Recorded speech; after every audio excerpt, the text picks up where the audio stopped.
Good evening, ladies and gentlemen. It is November 18th. It's Wednesday night. This is Michael Collins Piper coming to you live from Washington, D.C., headquarters of American Free Press, the national weekly newspaper published right here on Capitol Hill. Of course, you know the website of American Free Press is AmericanFreePress.net. And if you haven't checked it out, I encourage you to do that.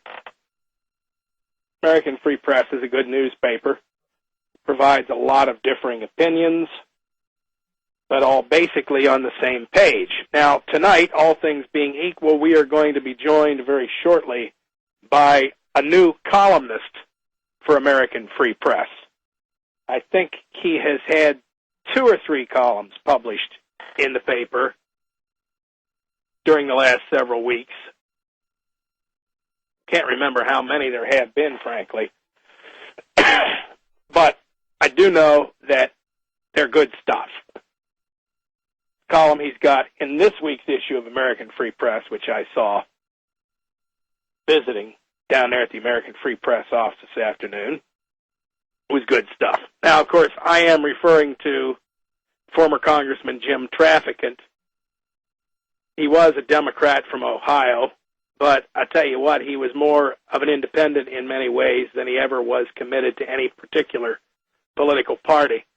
And in his interview with American Free Press, the only full-fledged press interview with print media that he gave to our correspondent and circulation manager, Pete Papaheracles, Jim Traficant made what I thought was a very, very interesting point, that he is someone who is identified more so than any other political figure with the concept of being for America first. And I think that's absolutely correct. That's not meant as a slight to Ron Paul or any of the other people out there who have been engaged in political endeavors here in the United States over the past 10 or 20 years or so.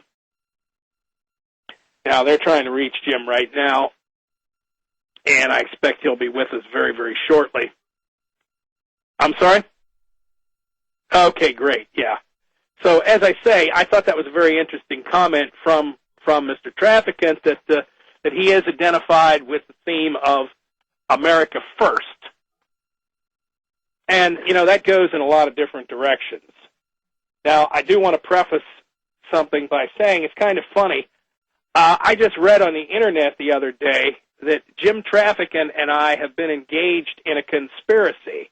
I have been, according to this one rather strange website writer, blogger, whatever you want to call it, I have been engaged in issuing press releases for Traficant and raising money for him and doing all sorts of things, perfectly legal, but evidently there seemed to be some terrible objection to this fact. Well, you know, the funny thing is, it would be very, very difficult for Jim Traficant and I to have conspired, because the last time I talked to him was in 2002 when he was sitting in a jail in Akron, Ohio, calling me collect in Washington, D.C., right before he was being shipped off to the federal gulag at Allenwood, Pennsylvania. So for Traficant and I to have conspired to do anything in the last several weeks, let alone the last several years, would be quite difficult, especially considering the fact that at least one letter that I wrote to Traficant while he was in jail never reached him.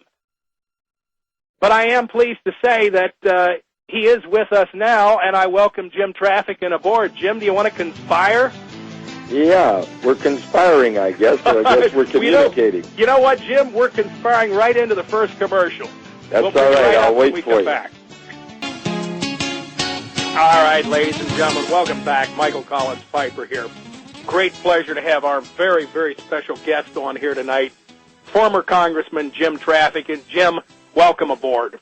Well, glad to be with you. I'm glad to be anywhere, though, Michael. Well, Jim, I'm surprised they haven't put you in prison yet. I mean it. Watch yourself.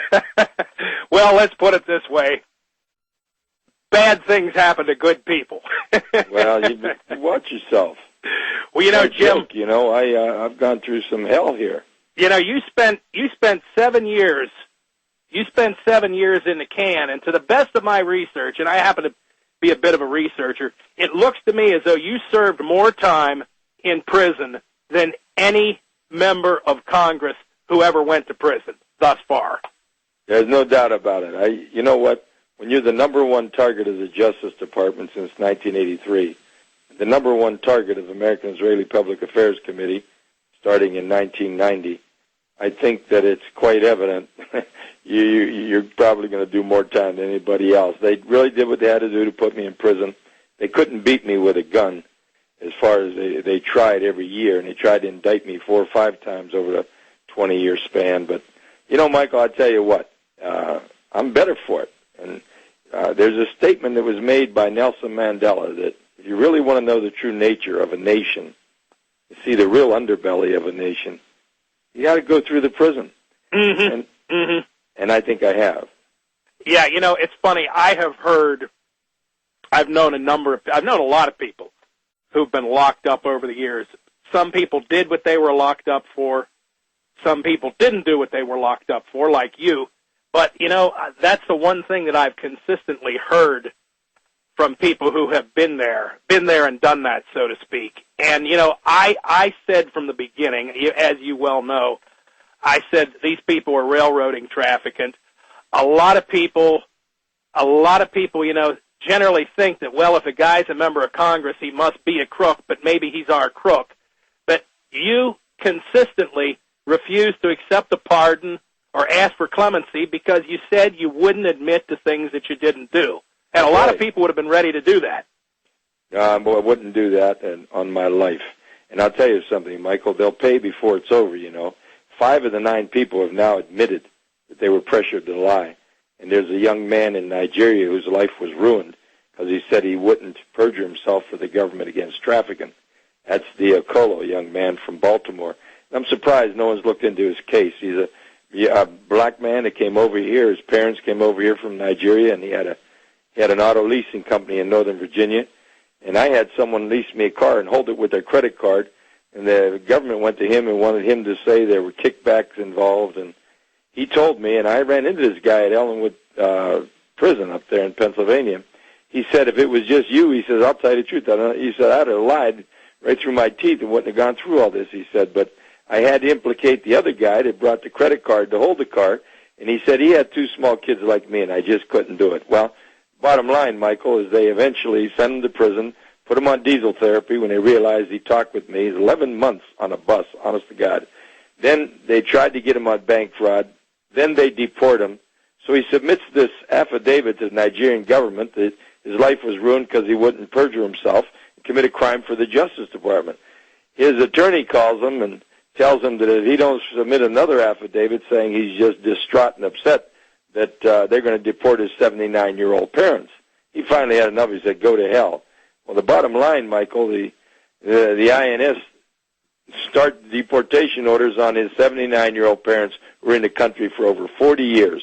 And last I heard, the Catholic Charities of Baltimore is looking into it. And I feel so bad for this young man. And I was hoping maybe that AFP and Michael Collins Piper would do a real investigative article on this man, because this black man, this was a shame what they did to him and wrecked his life. He went bankrupt, lost everything. His kids are here in the country, his wife, and he's just been disenfranchised, and now his parents are going through that, all because of the government's zeal to hurt me. You know, as I see it from everything I have read, and, you know, my God, this is a guy in Baltimore, Maryland, but the FBI and the Justice Department terrorized the entire Mahoning Valley in their campaign to get you. I mean, they were hauling in your cousins and your uncles and your neighbors and your people you didn't even know, trying to get anything they could on you. Well, you know what, Michael? The bottom line is that everyone who testified against me was subject to going to prison.